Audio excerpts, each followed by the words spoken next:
Parce qu'il y a eu vraiment cet enjeu qui a été absolument prépondérant pendant les premiers confinements, qui était la continuité des apprentissages, justement, comment l'assurer entre l'école et entre la maison qui devenait une salle de classe à part entière. Et puis, il y a surtout toujours, finalement, j'allais dire ce ménage à trois, c'est pas forcément la bonne expression, mais entre les enseignants-enseignantes, les parents, les élèves, comment faire pour que chacun puisse y trouver son compte?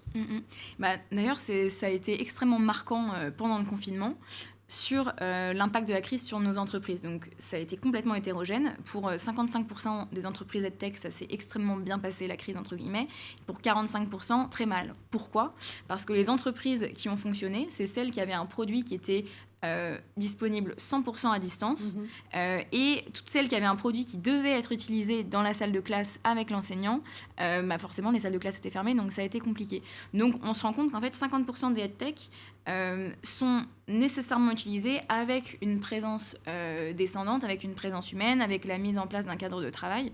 Donc il ne faut pas diaboliser les solutions EdTech. On a besoin de l'enseignant. Et justement, ça marche comment ? Ça marche si l'enseignant est capable de l'intégrer à sa pratique comme en fait un outil dans sa trousse à outils de prof. Donc l'objectif, l'école du futur, l'école de demain, c'est une école où le numérique n'est qu'un simple outil comme l'a été à un moment donné le tableau blanc, le PowerPoint et le manuel scolaire. Donc il faut vraiment le vivre comme ça.